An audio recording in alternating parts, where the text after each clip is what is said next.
Mesdames, Messieurs, bonsoir et bienvenue dans l'actualité en français sur la chaîne des valeurs. Voici les titres. Rencontre avec le ministre des collectivités territoriales, l'intersyndicale des travailleurs de ce secteur compte maintenir la lutte. En assemblée générale ce mardi, Moussa Sissoko et compagnie exigent du gouvernement des actes et non plus des paroles. Litige foncier, l'ombre de l'ex-dictateur Blaise Compaoré plane sur les habitants Ngor. Le collectif Ngor Debout exige ne veut pas plutôt partager le périmètre de la collectivité avec l'instigateur de la mort de Thomas Sankara, a déclaré en porte-parole. Charles Michel, hôte du président Bassirou Diomaye Faye, le président du Conseil européen est à Dakar depuis ce lundi en face-à-face entre les deux hommes qui a permis de revoir la situation de l'axe Dakar-Bruxelles, à suivre dans ce journal. Voilà le sommaire, le développement, c'est dans tout de suite.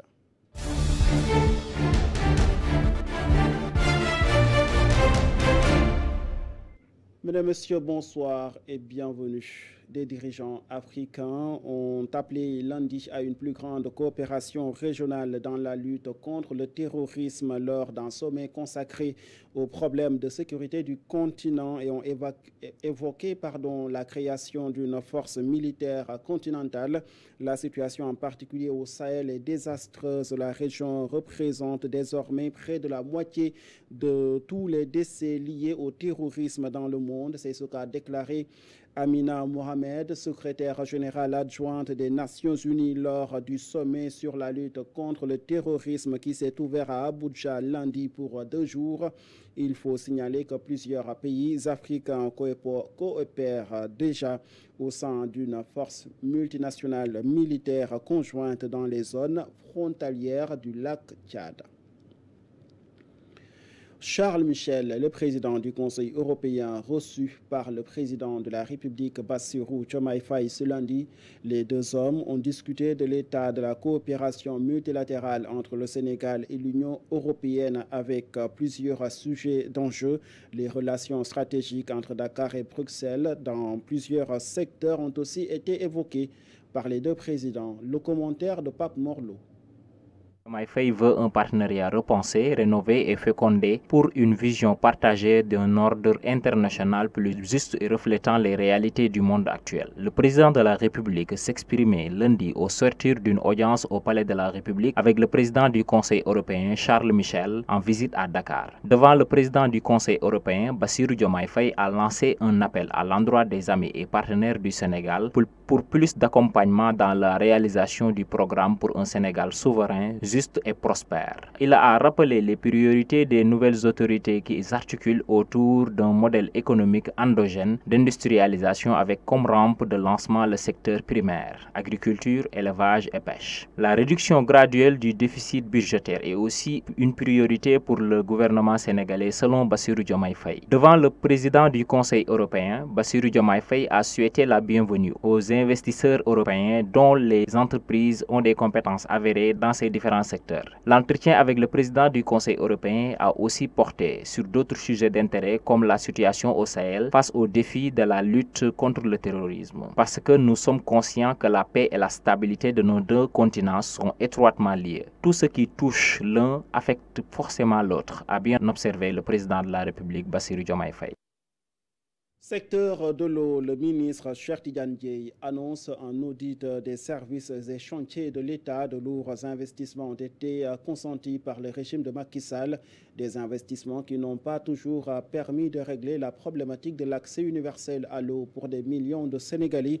Il faut donc un diagnostic évalué, audité pour savoir où cet argent est allé, à quoi cet argent a vraiment servi, a déclaré le ministre de l'Hydraulique et de l'assainissement, Cheikh Tidiane Dièye, qui était en visite dans les installations de la SONES et de la Sen'Eau. Nous l'écoutons.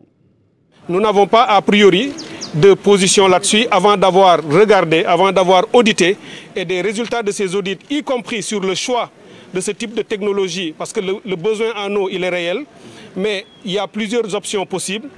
une option a été privilégiée par le gouvernement sortant, nous allons le regarder.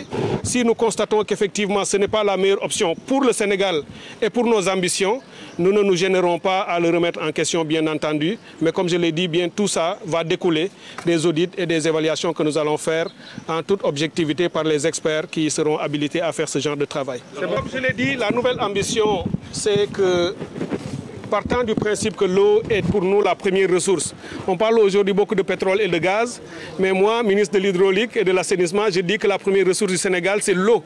La ressource la plus importante pour développer notre pays, c'est notre eau. On n'a jamais eu de pétrole, pourtant le pays tenait, puisqu'on avait quand même de l'eau qui est disponible. Vous savez que c'est plus de 13 milliards de mètres cubes d'eau que nous perdons chaque année, qui va à l'océan, qui part du fleuve Sénégal. Vous avez vu dans le projet politique qui est porté par le chef de l'État, M. Bassirou Diomaye Faye, qu'il y a l'idée ou l'option de revitalisation des vallées fossiles. Vous avez vu l'option du canal du Cayor et du Baol. Ça, c'est une grande ambition qui va dépasser les centaines de milliers de mètres cubes injectés année après année dans le réseau pour aller vers une approche beaucoup plus durable, beaucoup plus ambitieuse, qui va allier l'agriculture et l'accès de la population à l'eau. Avec les perturbations qui ont amené de nombreux retards dans le quantum horaire, la stabilisation de l'année universitaire érigée au rang de priorité absolue, c'est ce qui ressort en tout cas de la visite de prise de contact du ministre de l'Enseignement supérieur, de la Recherche et de l'Innovation à l'Université Cheikh Anta Diop de Dakar. Sur place, Abdourahmane Diouf s'est enquéri de la situation de l'enseignement supérieur avant d'appeler les acteurs à préserver la paix sociale et la concorde dans les campus sénégalais. Alioune Seck, Cheikh Omar Tall. Cette visite est axée sur la situation de l'enseignement supérieur. À l'UCAD, Abdourahmane Diouf a évoqué avec les acteurs la situation du temple du savoir. Nous avons été accueillis par le recteur, M. Mbaye, qui nous a fait visiter ses installations et nous a fait tenir une réunion avec le conseil académique élargi. Donc nous avons pu discuter avec les enseignants-chercheurs, nous avons pu discuter avec le personnel administratif et technique du rectorat, nous avons pu discuter avec le SAES et le SUDES qui représentent les enseignants du chercheur du supérieur au niveau syndical. Cette visite s'inscrit en droite ligne avec la nouvelle feuille de route du secteur. Le ministre compte attaquer les problèmes notés au sein de l'université. Je leur ai fait part de ma feuille de route. J'ai identifié un certain nombre de problèmes que j'ai partagés avec eux. Et par la grâce de Dieu, dans leurs réponses, ils ont donné aussi l'état des lieux de leurs différents problèmes, mais toujours assortis des propositions de solutions. C'est l'un des points les plus importants de ma tournée d'aujourd'hui. À chaque fois qu'on a parlé des problèmes, on a aussi parlé des solutions. La stabilisation de l'année scolaire est une priorité absolue pour le ministre. La question de la stabilisation de l'année scolaire est une question urgente et c'est une question d'intérêt national. Tout le monde sait que depuis une dizaine d'années, les années académiques se superposent. Nous avons décidé, en accord avec les différents partenaires, d'organiser dans les plus brefs délais des concertations du secteur pour voir comment arriver à avoir un calendrier académique stable. Abdourahmane Diouf invite tous les acteurs à faire des efforts pour que les difficultés du secteur de l'enseignement supérieur soient résolues dans un bon environnement de dialogue social. Dans cette visite, le ministre de l'Enseignement supérieur, de la Recherche et de l'Innovation s'est exprimé sur la situation des chantiers de l'UCAD et des chantiers pour la plupart initiés par le régime de Macky Sall qui ne sont toujours pas réceptionnés. D'autres ont été saccagés lors des manifestations de juin 2023. C'est le cas du chapiteau de la faculté des sciences juridiques et politiques complètement calciné lors de ces tristes événements. Abdourahmane Diouf. Par la suite, nous avons visité des chantiers, ce que vous appelez vous communément les chantiers AMSA. Ce sont des bâtiments qui sont prêts, pas encore réceptionnés, avec un certain niveau de qualité que j'ai pu voir par moi-même. Il y a encore des petits problèmes techniques et administratifs qui font que ces bâtiments ne peuvent pas être donnés pour le moment aux étudiants. Mais nous avons pris l'engagement que pour les étudiants nouvellement orientés qui vont arriver à l'UCAD, ils auront la priorité pour occuper ces bâtiments. au niveau du ministère, nous ferons toutes les diligences nécessaires pour qu'assez rapidement, ces bâtiments soient mis à la disposition du COUD. Nous avons rencontré le COUD et ses agents. Ils nous ont fait état de leurs doléances, encore une fois aussi assorties de propositions de solutions. Nous avons rencontré des étudiants. Je leur ai dit, je n'ai jamais vu des étudiants aussi bien habillés et aussi élégants. Bon, ils ont dit qu'ils l'ont fait aujourd'hui en l'honneur au ministre. Alors, ils ont présenté leurs problèmes. J'ai prévu aussi de les rencontrer dans les prochains jours pour aller au fond de ces problèmes et trouver ensemble des solutions qui nous permettent de sortir de ces difficultés. Et enfin, nous avons rencontré aussi les repreneurs des restaurants avec qui nous avons quelques difficultés de paiement de certaines dettes, mais ils font quand même l'effort de nous accompagner malgré le fait qu'il y ait ces dettes qui existent. Toujours dans le secteur de l'enseignement supérieur, les enseignants de l'université Alioune Diop de Bambey ont décidé d'arborer des brassards rouges ce lundi à samedi pour protester contre leurs conditions de travail et les difficultés auxquelles cet établissement universitaire est confronté. Malik Touré a relevé que les conditions de travail très difficiles ont engendré un important taux d'abandon d'étudiants et des enseignants qui démissionnent pour aller vers d'autres universités ou à l'étranger. Le syndicaliste a invité les pouvoirs publics à mettre en place un plan infrastructurel pour sortir à l'université de cette crise et a demandé au nom de ses collègues un audit financier, comptable et organisationnel de la gestion de l'université. Les enseignants de l'université Alioune Diop de Bambey n'excluent pas un arrêt des cours et comptent utiliser toutes les voies légales pour la satisfaction de leurs revendications.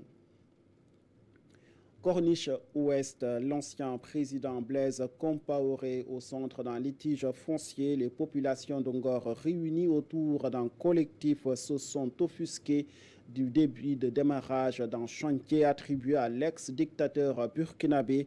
Le collectif qui a suspendu les travaux en appelle aux autorités pour ne pas entacher l'image de la démocratie sénégalaise avec le profil de Blaise Compaoré. Mamadou Ndiaye, le président du collectif Ngor Debout, s'exprime au micro de Cheikh Oumar Tall. Aujourd'hui, ce qui était ici, ce qu'on avait érigé ici, vous avez tous remarqué qu'il n'y a plus de bâtisse ici, il n'y a plus rien. Alors, comment se fait-il que le terrain qui devait être à une cause d'utilité publique est revenu à un privé? C'est un problème. L'autre problème, c'est qu'il y a 3 personnages qui agissent sur ce site. Maître Diordiagne, je ne vous le présenterai pas. Blaise Compaoré, pareil. Maître Abdoulaye Wade.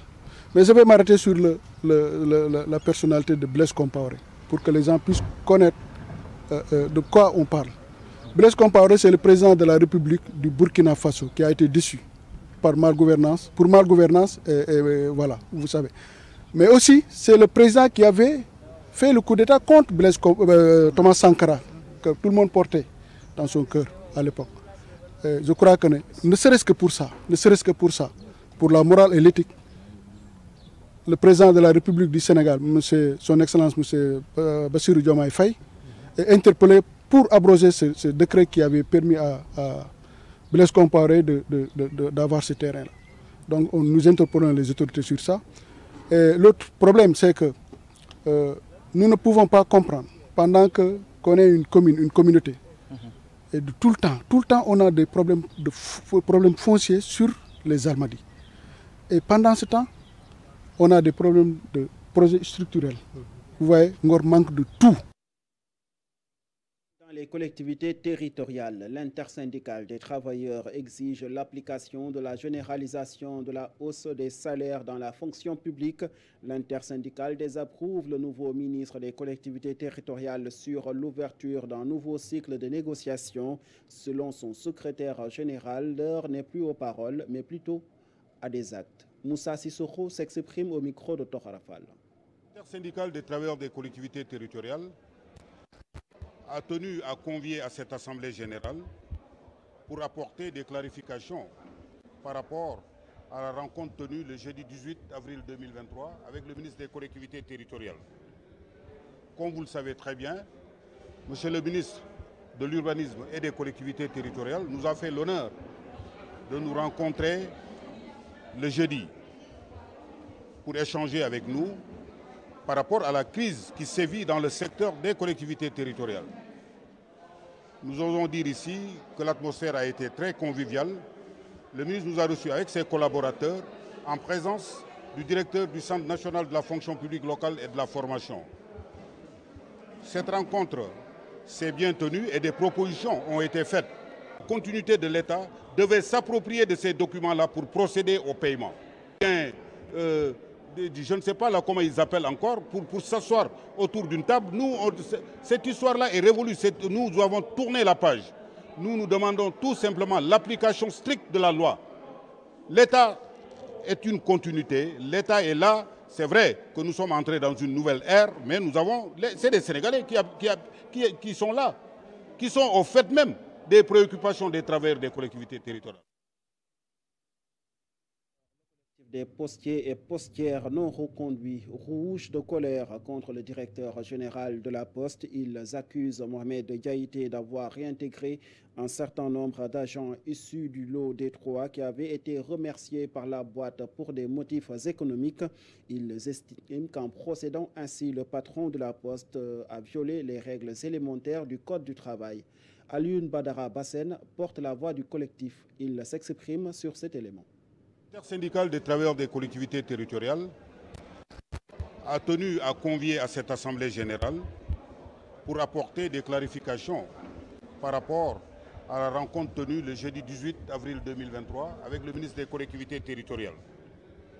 Comme vous le savez, 371 jeunes dont le contrat est arrivé à terme avec, pour certains, plus de 2 CDD, signés en flagrante violation des droits élémentaires du Code du travail en sont les victimes. Une situation d'autant plus incompréhensible que certains de nos collègues qui étaient dans la même situation que nous ont réussi sous l'aile protectrice et l'influence de responsables politiques d'être réintégrés qui sont au nombre de 100 personnes. Cette politique de deux poids et deux mesures que nous avions dénoncée avec véhémence ne saurait prospérer. De ce fait, nous prenons le DG comme le seul et unique responsable de toute conséquence qui pourrait décoller de ces pratiques partisanes louches, mesquines, au détriment du droit qui doit tous les lier. Pour que nul n'en ignore, nous tirons une énième fois sur la sonnette d'alarme auprès de son Excellence, Monsieur le Président de la République, Monsieur Bassirou Diomaye Faye. Et ils auront de toutes les voies légales et réglementaires dans cette perspective, car nous en avons assez de preuves que nous étalerons sur la table. Un plan d'action sera déroulé de façon synchronisée, si rien n'est fait, sur toute l'étendue du territoire national avec nos collègues d'interrégional, se trouvant dans la même situation. Badara Bassène, porte-parole du collectif des postiers et postières non reconduits de Ziguinchor. Voilà qui met fin à ce rendez-vous d'information. Merci de l'avoir suivi et très bonne suite de programmes sur nos antennes.